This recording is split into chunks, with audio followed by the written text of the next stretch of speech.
Hey guys, this week we're checking out the new AC Valhalla seasonal update, the Ostara season. This is kind of like the Yule season, but this one's the kickoff to kind of like the Easter season.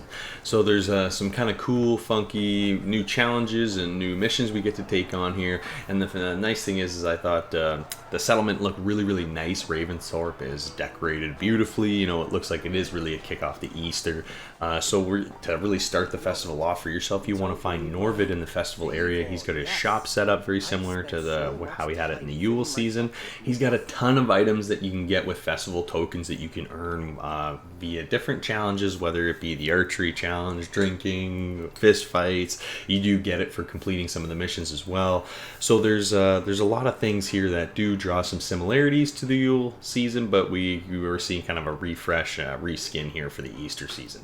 But honestly, I really did enjoy the way everything looked, the way they kind of presented the content here. It didn't necessarily feel, like a one-for-one for the Yule season. But I definitely did do the archery challenge right off the bat because I do enjoy this one. I thought this one is a ton of fun. So the fact that it is the same as the Yule season, I don't really care. I do enjoy this one. I find it challenging enough that I do like the fact that you can also repeat it, so you can keep getting festival tokens if you want to keep kind of upping your personal best.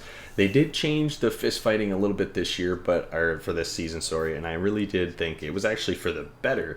So we have 10 opponents that we have to fight here, and we bet festival tokens for each round that we go through. But if we don't want to proceed to the next challenger, we can actually leave with our festival tokens, which I thought was kind of a cool way to kind of bet your tokens. You can kind of bet them all and keep going through. Challengers do get more difficult as you go on, and it does get more difficult for yourself because Eivor replenishes health between each challenger by drinking a little bit of mead. So if you keep going through, he drinks mead between every round, and eventually it gets more and more difficult for him to stand upright, and he loses his focus, so you can't actually lock onto the enemy. So fighting him becomes a lot more difficult in those later rounds. So you are betting your festival tokens on those really difficult challengers. So if you lose it all. So you really have to kind of really hone in that fighting style, the drunken monkey style. And it was a lot of fun, and I thought it was kind of funny because Eivor kind of plays it off, and then you can move right from the fighting with all the drinking to just drinking if you want, if you're really in that mood.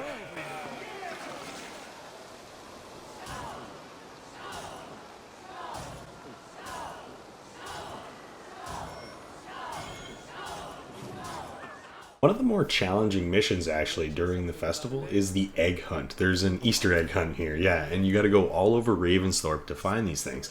And they're you find a few of them based on some riddles from the character that gives you the mission. And some of the riddles are kind of, they're not necessarily easy to solve. If you like riddles, I think you'll find these not difficult, but at least challenging enough.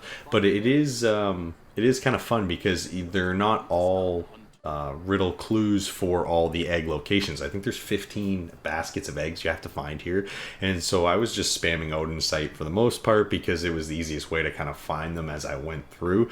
But if you do want to find them through some of the riddles, it's definitely makes it a little more fun, gets you kind of in that fun scavenger hunt kind of mood. And let me tell you, there was some kind of interesting spots to find them. You did have to climb up and all over Ravensthorpe to find these things. But again, it was one of the more lengthy challenges here, so it was fun. I did enjoy it. But there was definitely some cool missions throughout this. There's kind of a storyline throughout this whole festival, and at one point you're actually fighting these kind of ghost-like ethereal bears on a cliffside, and it was a ton of fun.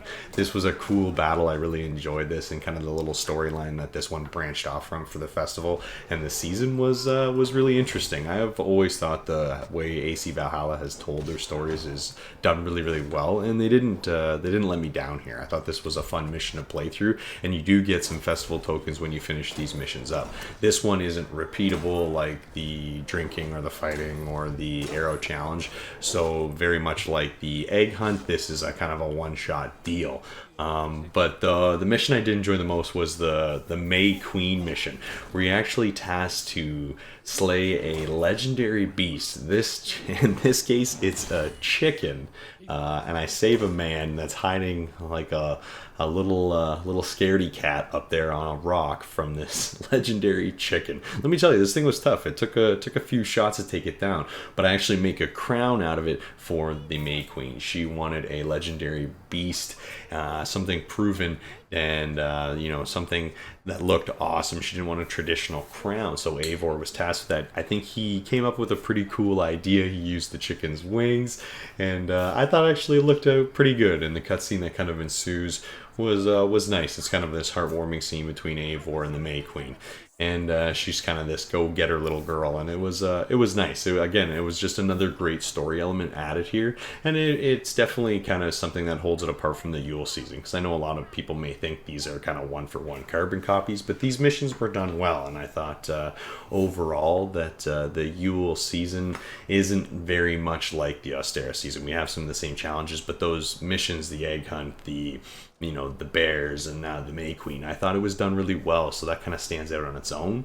And I really like the fact that there were so many different items you could get here with the festival tokens to really customize the settlement afterwards. And again, my biggest one was that raven skin. I thought it looked really, really cool, so that was the first one I went for. But again, there's a few things you can redo here so you can get more festival tokens, so you could really clear that store out if you want to. This runs till April 8th, so if you haven't jumped in to check out the Ostara season, most likely the Ostara Festival, you got to get primed for the Wrath of the Druid DLC coming out soon, and the other free seasonal DLCs that AC Valhalla is going to be dropping. But for right now, up until April 8th, you can check out the Ostara Festival.